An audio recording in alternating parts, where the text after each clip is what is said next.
উপস্থিত থকা ভাৰতীয় জনতা পাৰ্টিৰ ৰাজ্যিক সমিতিৰ মাননীয় সভাপতি শ্ৰদ্ধেয় ৰঞ্জিত কুমাৰ দাস ডাঙৰীয়া, নেডাৰ আহ্বায়ক, অসম চৰকাৰৰ মাননীয় বিত্ত গড়কাপ্তানি আৰু স্বাস্থ্য বিভাগৰ মন্ত্ৰী ডক্টৰ হিমন্ত বিশ্ব শৰ্মা ডাঙৰীয়া, মোৰ সতীৰ্থ মন্ত্ৰী অসম চৰকাৰৰ পীযুষ হাজৰিকা ডাঙৰীয়া, নৱকুমাৰ দলে ডাঙৰীয়া, মাননীয় সাংসদ প্ৰধান বৰুৱা ডাঙৰীয়া, তপন কুমাৰ গগৈ ডাঙৰীয়া, পল্লৱ লোচন দাস ডাঙৰীয়া আৰু এই সভাৰ প্ৰধান উদ্যোক্তা ধেমাজি বিধানসভা সমষ্টিৰ মাননীয় বিধায়ক ডক্টৰ অনুজ পেগু ডাঙৰীয়া, জোনাই সমষ্টিৰ মাননীয় বিধায়ক ভুৱন পেগু ডাঙৰীয়াৰ লগতে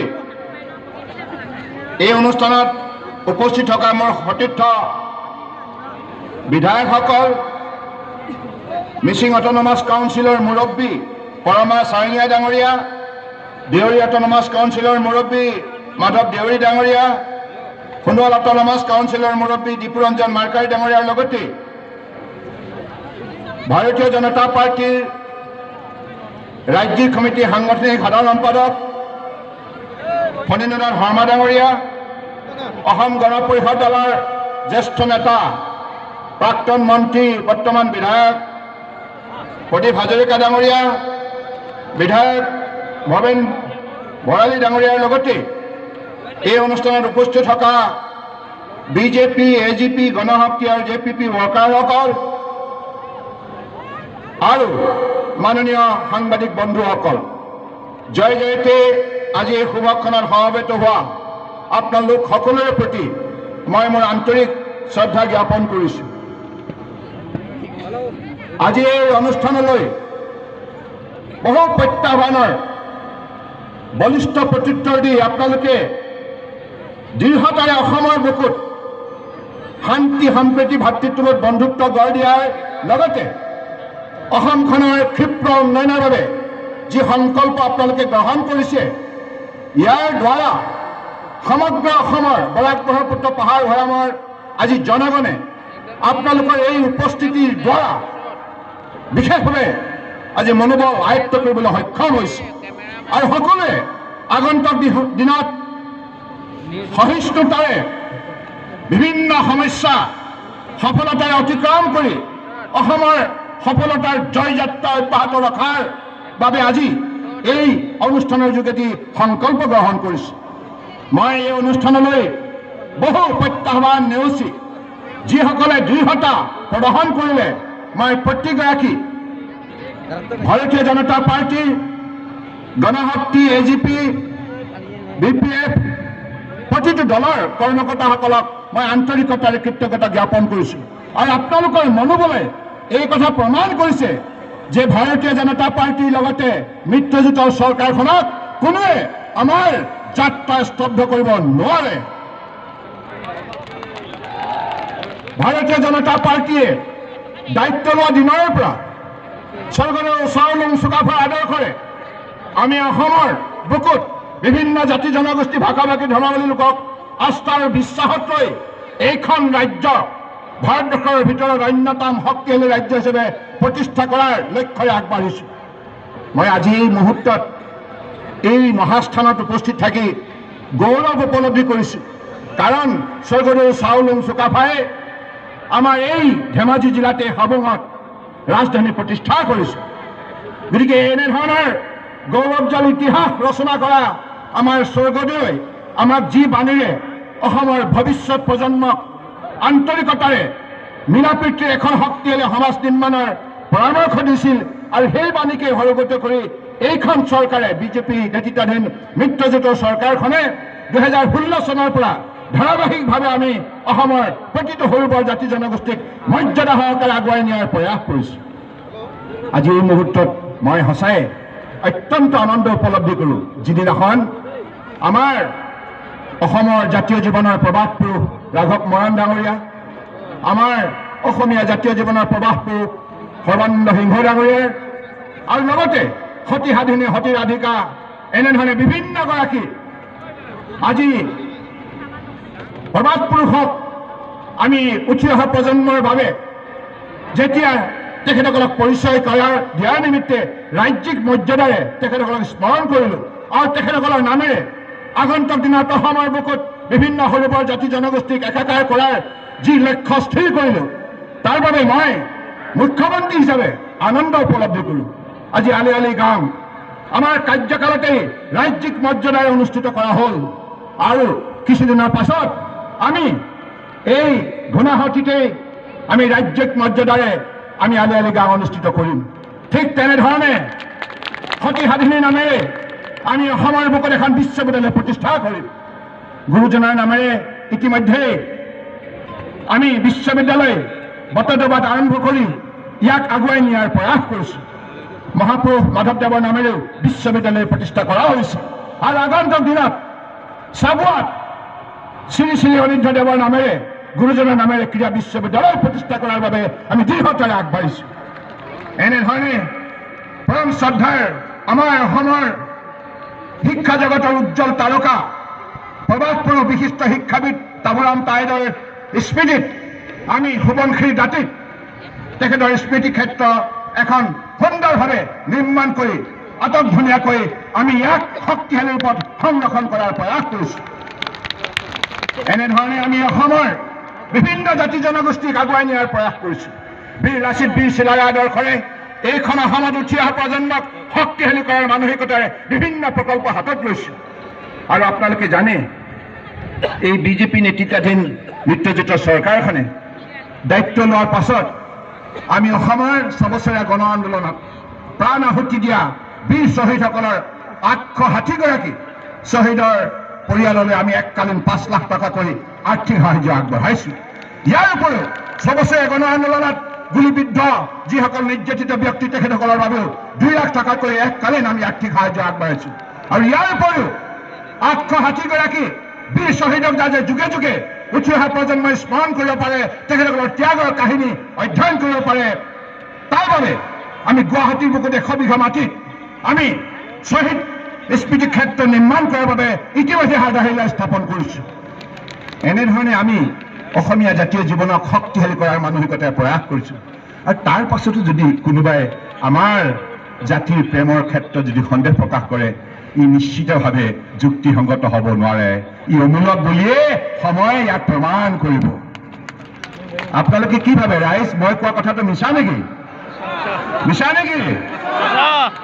পৰম শ্ৰদ্ধা ৰাইজ, শ্ৰদ্ধা ভক্তিয়ে অসমীয়া আই সন্তান হিচাপে অসমীয়া আইক সেৱা আগবঢ়াই যোৱাৰ বাবে যেনেধৰণে আমি যোৱা দিনবিলাকত নিষ্ঠাৰে কাম কৰি আহিছোঁ, সেইবাবে আমাৰ মনোবল অটুট আছে, আত্মবিশ্বাস দুগুণ বৃদ্ধি হৈছে।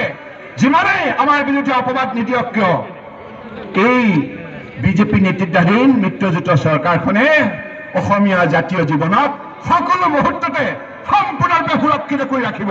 ইয়াৰ ভাষা, ইয়াৰ কৃষ্টি সংস্কৃতি ঐতিহ্য মৰ্যাদা সকলো সম্পূৰ্ণৰূপে সুৰক্ষিত হৈ থাকিব। অসমৰ বুকুত আজি তাৰিখত প্ৰতিটো জনগোষ্ঠীক, মই সকলো জনগোষ্ঠীৰ নাম এতিয়া দীঘলীয়াকৈ ক'ব বিচৰা নাই, আপোনালোকে সকলোৱে জানে। উজনি অসম হওক, নামনি অসম হওক, বৰাকৰ ব্ৰহ্মপুত্ৰ হওক, পাহাৰ হওক, ভৈয়াম হওক, অসমৰ 33খন জিলাত বসবাস কৰা প্ৰতিটো জাতি জনগোষ্ঠীৰ সামাজিক উন্নয়নৰ বাবে আমি মৰ্যাদা সহকাৰে বিভিন্ন পদক্ষেপ হাতত লৈছোঁ। কিছুমান আঁচনিৰ কথা ইতিমধ্যে বিত্তমন্ত্ৰী ডাঙৰীয়াই ব্যক্ত কৰিছে। ইতিমধ্যে অসমৰ বুকুত 60 বছৰৰ ঊৰ্ধত যাতে কোনো বৃদ্ধাই পেঞ্চন ব্যৱস্থাৰ পৰা বঞ্চিত নহয়, তাৰ বাবে শ্বহীদ কুশল কোঁৱৰ নামেৰে সাৰ্বজনীন আমি পেঞ্চন আঁচনি প্ৰৱৰ্তন কৰিছোঁ। লক্ষ লক্ষ 20 লাখেই হওক বা 30 লাখেই হওক, অসমৰ বুকুত সকলো শ্ৰেণীৰ সকলো 60 বছৰ ঊৰ্ধৰ বৃদ্ধাই এই পেঞ্চনৰ সুবিধা লাভ কৰিব। ইয়াৰ উপৰিও অৰুন্ধতী আঁচনিৰ যোগেদি দুখীয়া পৰিয়ালৰ কন্যাই যাতে আগন্তুক দিনত ফোন কিনিব পাৰে বিয়াৰ সময়ত, তাৰ বাবে আমি প্ৰত্যেকগৰাকী কন্যাক ৰেজিষ্ট্ৰেশ্যন কৰাৰ পাছত এককালীন 30,000 টকাকৈ আৰ্থিক সহযোগিতা আগবঢ়োৱাৰ সিদ্ধান্ত গ্ৰহণ কৰিছোঁ। আৰু অসমৰ খেতিয়ক যাতে কোনো কাৰণত পিছ পৰি থাকিব নালাগে, তাৰ বাবে ভাৰতবৰ্ষৰ বুকুত যিমান সংখ্যক খেতিয়ক আছে, মাননীয় প্ৰধানমন্ত্ৰী ডাঙৰীয়াই প্ৰাইম মিনিষ্টাৰ কিষাণ আঁচনিৰ যোগেদি 3টা ইনষ্টলমেণ্টত পোনপটীয়াভাৱে খেতিয়কৰ একাউণ্টত 2000কৈ 3টা ইনষ্টলমেণ্টত 6000 টকা ইতিমধ্যে আৰ্থিক সহায় আগবঢ়াইছে। সমান্তৰালভাৱে অসম চৰকাৰে হাত সাৱটি বহি থকা নাই। অসম চৰকাৰৰ তৰফৰ পৰাও মুখ্যমন্ত্ৰী কৃষি সা সঁজুলি আঁচনিৰ নামত আমি যোৱা বছৰ 5 লাখ খেতিয়কক সা সঁজুলি কিনিবৰ বাবে এককালীন তেখেতসকলৰ একাউণ্টত 5000 টকাকৈ আমি আৰ্থিক সহযোগিতা আগবঢ়ালো। আৰু এই বছৰো আমি 6 লাখ খেতিয়কক এককালীন 5000 টকাকৈ আমি আৰ্থিক সাহায্য আগবঢ়াম। এনেধৰণে অসমৰ বুকুত থকা মহিলাসকল যাতে উপাৰ্জনৰ ক্ষেত্ৰত স্বাৱলম্বী হ'ব পাৰে তাৰ বাবে যোৱা বছৰ আমি 1,26,000 আত্মসহায়ক গোটক এককালীন 25,000 টকাকৈ আমি আৰ্থিক সাহায্য আগবঢ়ালো। এই বছৰো আৰু 1 লাখ আত্মসহায়ক গোটক আমি এককালীন 50,000 টকা আমি আৰ্থিক সাহায্য আগবঢ়াৰ সিদ্ধান্ত গ্ৰহণ কৰিছোঁ। অৰ্থাৎ মহিলাসকলৰ এটি শুভ বতৰা আছে। মই কিছুদিনৰ আগতে এই ক্ষেত্ৰত আমাৰ আত্মসহায়ক গোটৰ যোগেদি মহিলাসকল উপাৰ্জনৰ ক্ষেত্ৰত কিমান স্বাৱলম্বী হৈছে এই বিষয়ে যেতিয়া চৰকাৰীভাৱে পৰ্যালোচনা কৰিছিলোঁ, পৰ্যালোচনাত এটা কথা পোহৰলৈ আহিছে। মহিলাসকল আপোনালোকে আনন্দিত হ'ব। এই পৰ্যালোচনাত এই কথা পোহৰলৈ আহিছে যে লাইভ ষ্টক অৰ্থাৎ হাঁহ কুকুৰা বিভিন্ন ধৰণে গাহৰি ছাগলী ইত্যাদি দি পোহাৰ নামত আমাৰ 58,000 মহিলা আত্মসহায়ক গোটে এই বছৰ 915 কোটি টকা ব্যৱসায় কৰিবলৈ সক্ষম হ'ল। এইখন অসমত এতিয়া মহিলাসকলে মাহেকত 2,000 পৰা 2,500 টকা নিজেই ইনকাম কৰিব পৰা যোগ্যতা অৰ্জন কৰিলে। এনেধৰণে মহিলা সবলীকৰণ কৰাৰ দিশত চৰকাৰখনে দৃঢ়তাৰে আগবাঢ়িছে। আৰু আমাৰ এইখন চৰকাৰৰ কাৰ্যকালত অসমৰ প্ৰতিটো অঞ্চল সম্পূৰ্ণৰূপে যাতে মৰ্যাদা সহকাৰে সুৰক্ষিত হৈ থাকে তাৰ প্ৰতি আমি সূক্ষ্মভাৱে গোটেই বিষয়বিলাক পৰ্যালোচনা কৰিছোঁ। আজি বহু চৰকাৰ আহিল আৰু গ'ল। কংগ্ৰেছে 55 বছৰ কাল অসম ৰাজত্ব চলালে, কিন্তু 55 বছৰতো এই 72 বছৰ স্বাধীনতাৰ ইতিহাসত অসমৰ হাজাৰ হাজাৰ আজি খেতিয়কৰ মাটিৰ পট্টাৰ পৰা বঞ্চিত হৈ থকাৰ বিষয়টো তেখেতসকলে কোনোদিনে আন্তৰিকতাৰে গ্ৰহণ নকৰিলে। 1 লাখ খিলঞ্জীয়া ভূমিপুত্ৰই আৰম্ভ কৰা ক্ষুদ্ৰ চাহ খেতিয়কৰ মাটিৰ পট্টা কংগ্ৰেছে দিব নোৱাৰিলে, বাওঁপন্থী দলে দিব নোৱাৰিলে। কিন্তু এইখন চৰকাৰে 3.5 বছৰৰ ভিতৰত 1,30,000 ক্ষুদ্ৰ চাহ খেতিয়কক মাটিৰ পট্টা হাতত তুলি দিলে। ইয়াৰ উপৰিও এইখন চৰকাৰে ইতিমধ্যে যোৱা দিনত 50,000 খিলঞ্জীয়া ভূমিপুত্ৰৰ হাতত মাটিৰ পট্টা তুলি দিছে। আৰু এই বছৰ আমি 1 লাখ মাৰ্চৰ ভিতৰত মাটিৰ পট্টা খিলঞ্জীয়া ভূমিপুত্ৰৰ হাতত তুলি দিম। এনেধৰণে আমাৰ খিলঞ্জীয়া ভূমিপুত্ৰৰ মাটিৰ যদি কৰ্তৃত্ব আমাৰ খিলঞ্জীয়া ভূমিপুত্ৰ পাবলৈ সক্ষম হয় তেতিয়াহে আমি দিয়া শ্লোগানটো প্ৰকৃতাৰ্থতে যুগে যুগে প্ৰাসংগিক হৈ থাকিব। শ্লোগানটো কি আছিল? আমাৰ অসম, আমাৰ মাটি, আমাৰ অধিকাৰ। আমাৰ অসম, আমাৰ মাটি, আমাৰ অধিকাৰ। আমাৰ অসম, আমাৰ মাটি, আমাৰ অধিকাৰ। অৰ্থাৎ অসমৰ খিলঞ্জীয়া ভূমিপুত্ৰৰ মাটিৰ মালিক কেৱল খিলঞ্জীয়া ভূমিপুত্ৰ হ'ব। কোনো বিদেশী অবৈধ বিদেশে এই মাটিৰ ওপৰত দপদপনি চলাব নোৱাৰিব। এই শক্তি এইখন চৰকাৰ আছে আৰু এই শক্তি এইখন চৰকাৰে প্ৰদৰ্শন কৰিবলৈ সক্ষম হৈছে। গতিকে সেইবাবে কংগ্ৰেছ বাওঁপন্থীয়ে যিমানে অপপ্ৰচাৰ নচলাওক কিয়, আৰু বিশেষকৈ জাতীয় সংগঠনক মই আহ্বান জনাব বিচাৰোঁ, আপোনালোকে যুক্তি আধাৰত পৰিচালিত হওক। আৱেগিকভাৱে এখন সমাজক কিমান দিন আৰু জুই জ্বলাম? আৱেগৰ জুই কাগজৰ জুইৰ সৈতে তুলনা কৰিব পাৰি, কিন্তু যুক্তিৰ দ্বাৰা যদি আপোনালোকে সমাজ সংগঠিত কৰে সেই সমাজেই বিশ্বৰ আটাইতকৈ শক্তিশালী সমাজ হিচাপে নিজক প্ৰতিপন্ন কৰিব পাৰে। গতিকে সেইবাবে আগন্তুক দিনত মই বিশ্বাস ৰাখিছোঁ পৰম শ্ৰদ্ধাৰ জাতীয় সংগঠনৰ মুৰব্বীসকল, আপোনালোকৰ দায়িত্ব আছে জাতিটোৰ প্ৰতি। আমাৰ খিলঞ্জীয়া ভূমিপুত্ৰ জনজাতি, অনুসূচিত জাতি, অজনজাতি সকলোৰে ভাষা সংস্কৃতি সংৰক্ষণ কৰাৰ, সুৰক্ষিত কৰাৰ দায়িত্ব আপোনালোকে নিষ্ঠাৰে পালন কৰিব লাগিব। কেৱল চৰকাৰৰ দায়িত্ব আছে এনে নহয়, চৰকাৰৰ ইতিবাচক দৃষ্টিভংগীক আপোনালোকে ইতিবাচক দৃষ্টিভংগীৰে সঁহাৰি জনালেহে এইখন সমাজ সৰ্বতোতকৈ শক্তিশালী হ'ব। অনাহকত সৰ্বানন্দ সোণোৱাল মুখ্যমন্ত্ৰী হোৱাৰ বাবে যদি কোনোবাই ব্যক্তিগতভাৱে বেয়া পাইছে, মোৰ ক'বলগীয়া একো নাই, ক'বলগীয়া একো নাই। এই মুখ্যমন্ত্ৰী আসনখন মোৰ পৈতৃক সম্পত্তি নহয়, অসমৰ ৰাইজে দিয়া উপহাৰ, অসমৰ ৰাইজে দিয়া মৰম চেনেহ আন্তৰিকতা। গতিকে এইখন আসনৰ প্ৰতি মোৰ লালসা নাই। কোনোবাই যদি ভাবিছে মুখ্যমন্ত্ৰী হোৱাৰ বাবে সৰ্বানন্দ সোণোৱালে বিদেশী আনিব, অবৈধ বিদেশী আনিব, নহয়। আপোনালোকে মোক আপোনালোকে ভুলভাৱে মোৰ সন্দৰ্ভত বিশ্লেষণ কৰিছে। সৰ্বানন্দ সোণোৱাল এই খিলঞ্জীয়া ভূমিপুত্ৰৰ অন্যতম এজন। গতিকে মই অসমীয়া আইক মনত বেদাই দি পেলাই কোনো কামেই কৰিব নোৱাৰো। ইয়াত বহি থকা কোনো খিলঞ্জীয়া ভূমিপুত্ৰই কৰিব নোৱাৰে। মাতৃভূমিক সেৱা আগবঢ়োৱাটো হৈছে পুত্ৰৰ প্ৰধান আৰু মূল দায়িত্ব আৰু কৰ্তব্য। গতিকে পুত্ৰৰ ধৰ্ম মই পালন কৰি আছো, পালন কৰি যাম। পৃথিৱীৰ কোনো শক্তিয়ে পুত্ৰ হিচাপে আই মাতৃ সেৱা কৰাৰ ক্ষেত্ৰত মোক বিচলিত কৰিব নোৱাৰে।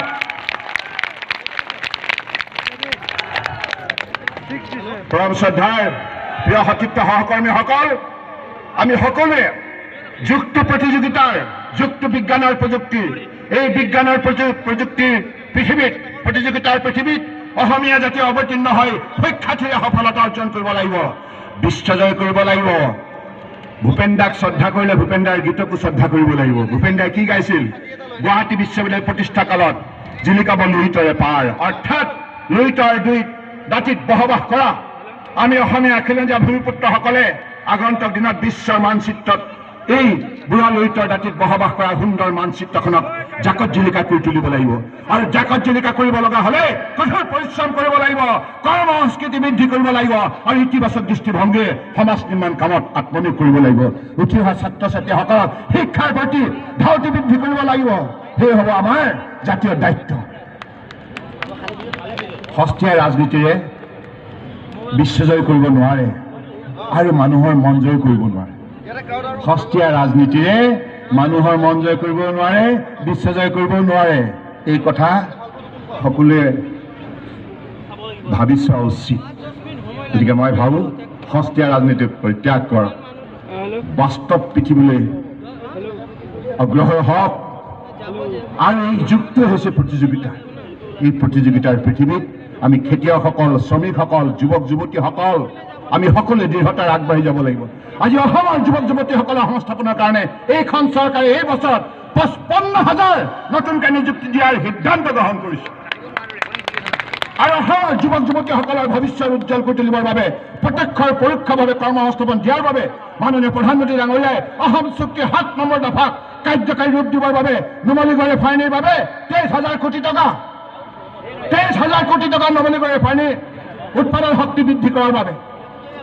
আৰু ইয়াৰ উপৰিও সদৌ বিহাৰৰ বাৰণীৰ পৰা গুৱাহাটীলৈ পাইপলাইন নিৰ্মাণ কৰিবৰ বাবে 5,500 কোটি টকা, এই ডিব্ৰুগড়ত অৱস্থান কৰা গেছ ক্ৰেকাৰ প্ৰকল্প লাভজনক কৰি তোলাৰ বাবে 4,600 কোটি টকা, আৰু অইল ইণ্ডিয়া ONGC প্ৰাকৃতিক গেছ আৰু খাৰুৱা তেল উৎপাদনৰ বাবে 3,400 কোটি টকা।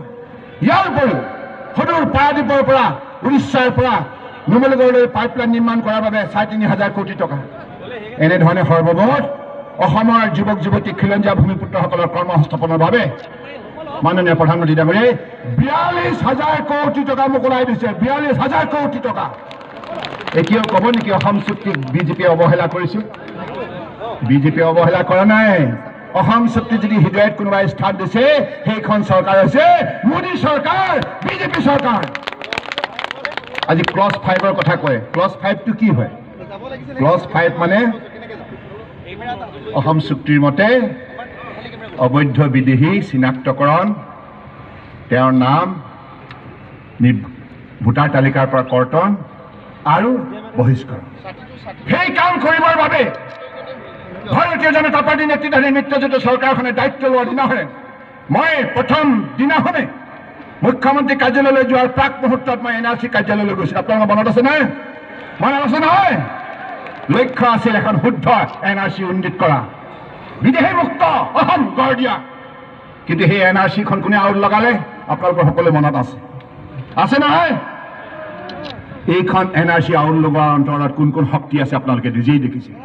কংগ্ৰেছ অন্যতম, বাওঁপন্থী অন্যতম, আৰু বহু শক্তি আছে আপোনালোকে বিশ্লেষণ কৰিব।